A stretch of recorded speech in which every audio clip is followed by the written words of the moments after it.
Hello viewers, welcome to home making with Vaishu. இன்னைக்கு நம்ம வீடியோவில் எல்லாருக்கும் ரொம்ப ரொம்ப பிடிச்ச தட்டை எப்படி செய்யறதுன்னு பார்க்க போகிறோம். தட்டை பண்ணுறது ரொம்ப ரொம்ப சிம்பிள்.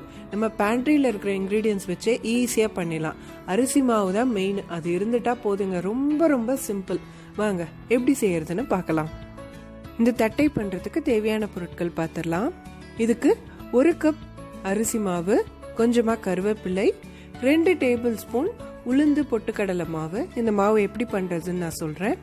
அடுத்து தேவையான அளவு உப்பு, அப்புறம் 1 டீஸ்பூன் பெருங்காயம், 1 டீஸ்பூன் காரப்பொடி, அதுக்கப்புறம் 1 டேபிள் ஸ்பூன் கடலைப்பருப்பு. இது நான் ஊற போட்டு வச்சுருக்கேன். இது நம்ம தட்டையில் சும்மா மேலாக கடிப்படுறதுக்காக போடுறது, நல்லா இன்ட்ரெஸ்டிங்காக கறக்கறான்னு இருக்கும். அதுக்காக நீங்கள் இதுக்கு பதிலாக வேர்க்கடலை அப்படி இல்லைன்னா எள்ளு கூட சேர்த்துக்கலாம். இது எல்லாத்தையும் தவிர்த்து ஆப்ஷனலாக ஒரு இன்க்ரீடியன்ட் வெண்ணெய், 1 டேபிள் ஸ்பூன் வெண்ணெய் சேர்க்க போகிறோம். இது நீங்கள் சேர்க்காம கூட பண்ணலாம். சேர்க்காம பண்ணால் கொஞ்சம் நல்லா ஹார்டாக கறக்கறான் இருக்கும். உங்களுக்கு அப்படி பிடிக்கும்னா அப்படி சேர்த்துக்கலாம். இல்லை ஒரு மாதிரி சாஃப்ட்னஸோட கறக்கறான்னு வேணும்னா இந்த வெண்ணெய் சேர்த்தா ரொம்பவே டேஸ்டியாக இருக்கும். வாங்க எப்படி செய்யறதுன்னு பார்க்கலாம். ஃபர்ஸ்ட்டு நம்ம 1 டேபிள் ஸ்பூன் உளுந்தை நம்ம ட்ரை ரோஸ்ட் பண்ணிக்கலாம். இந்த உளுந்து நல்லா கோல்டன் ப்ரௌன் கலர் வர வரைக்கும் நல்லா நம்ம ரோஸ்ட் பண்ணணும். இப்போ பாருங்கள், இது நல்லா கலர் வந்துடுச்சு. இப்போ நம்ம ஸ்டவ் ஆஃப் பண்ணிவிட்டு இது நல்லா ஆற வச்சிடலாம். இது ஆறினதுக்கு அப்புறமா ஒரு மிக்சி ஜாரில் போட்டுட்டு இதோட 1 டேபிள் ஸ்பூன் பொட்டுக்கடலை, இது 2 ஈக்குவல் குவான்டிட்டி இருக்கணும். ரெண்டையும் போட்டுட்டு இதை நம்ம நல்லா அரைச்சிக்கலாம். இப்போது நம்ம அரிசி மாவு கூட இந்த பவுடரையும் சேர்த்து நல்லா சலிச்சுக்கணும். ஏன்னா இந்த பவுடர் ஃபைனாக வராது நம்ம மிக்சியில் அரைக்கிறதுனால. ஸோ இந்த மாதிரி சலிச்சுக்கோங்க. சலிச்சுட்டு இது மேலே இருக்கிற இந்த க்ரம்ஸ் இருக்கு இல்லையா, இதை எகெயின் நீங்கள் அரைச்சி சலிச்சு போட்டுக்கலாம். இப்போ அடுத்து இந்த மாவு கூட காரப்பொடி, பெருங்காயம், உப்பு இதெல்லாம் சேர்த்துக்கலாம். இதோட கருவேப்பிலை சேர்த்துக்கலாம். அப்புறம் நம்ம ஊற வச்சுருந்த கடலைப்பருப்பும் சேர்த்துக்கலாம். இந்த கடலைப்பருப்பு ஒரு 15-20 மினிட்ஸ் நீங்கள் வெந்நீரில் ஊற போட்டிங்கன்னா இந்த மாதிரி ப்ரெஸ் பண்ணால் உடையிற மாதிரி வரும். அந்த அளவுக்கு மட்டும் இது பண்ணிக்கோங்க. அப்போ தான் அது எண்ணெயில் பொரியும் போதும் வேகும். அப்படி இல்லைன்னா ஒரு மாதிரி ரொம்ப ஹார்டாக இருக்கும். ஸோ இந்த மாதிரி டெக்ஸ்சரில் இது போட்டுக்கோங்க. போட்டுட்டு இது நல்லா கலந்து விட்டுடலாம். இப்போ இதோட நம்ம இந்த 1 டேபிள் ஸ்பூன் வெண்ணெய் சேர்க்க போகிறோம். இந்த வெண்ணெய் நீங்கள் ரொம்ப கட்டியாக சேர்த்துடாதீங்க. இந்த மாதிரி நீங்கள் ப்ரெஸ் பண்ணால் அது சாஃப்டாக இருக்கணும்.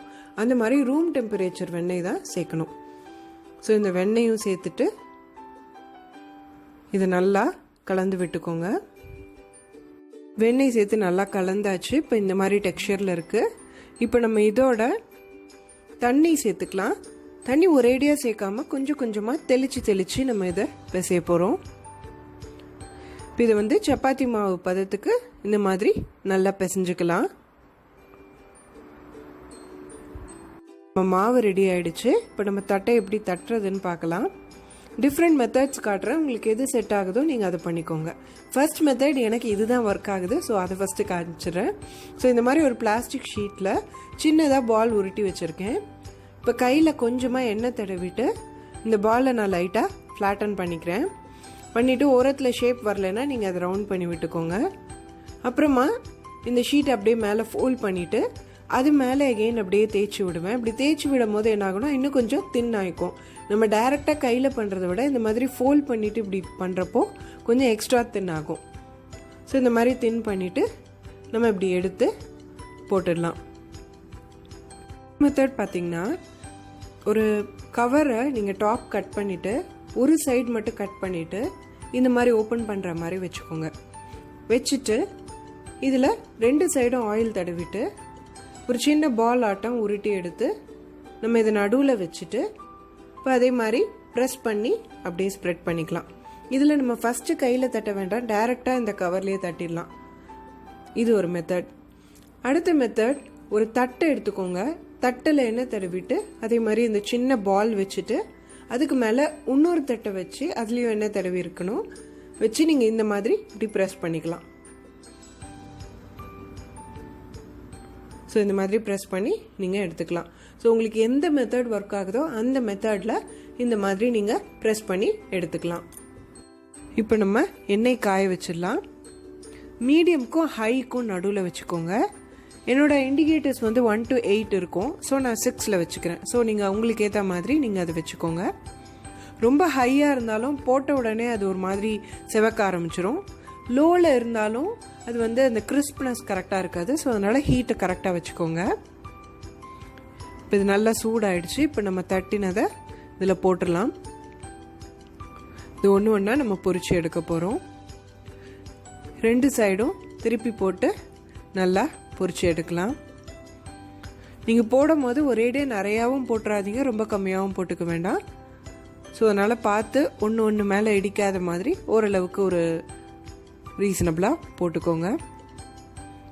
இப்போ ஒரு மாதிரி இந்த ஓசையெல்லாம் அடங்கும், ஒரு மாதிரி சவுண்டெல்லாம் கம்மியாகி ஒரு லெவல் வரும். அப்போ தான் இது நல்லா பொரிஞ்சிடுச்சு, ரெடி ஆகிடுச்சுன்னு அப்படின்னு அர்த்தம். ஸோ அது வரைக்கும் நம்ம இதை பொரிக்கணும். இது நல்லா ஓசை அடங்கி செட்டில் ஆகிருக்கு. ஸோ இப்போது நம்ம இந்த தட்டையை எடுத்துடலாம். நம்மளோட யம்மியான ரொம்ப கிறிஸ்பியான தட்டை வடை சூப்பராக ரெடி ஆகிடுச்சு. இந்த வீடியோ உங்களுக்கு பிடிச்சிருக்குன்னு நினைக்கிறேன். ப்ளீஸ் லைக் பண்ணுங்கள், ஷேர் பண்ணுங்கள், அண்ட் மறக்காமல் சப்ஸ்கிரைப் பண்ணுங்கள். அண்ட் அந்த பெல் ஐக்கான் கிளிக் பண்ணிங்கன்னா உங்களுக்கு நான் வீடியோ போட்ட உடனே டக்குன்னு நோட்டிஃபிகேஷன் வரும். Thanks for your time. Take care. Bye. Hello viewers, welcome to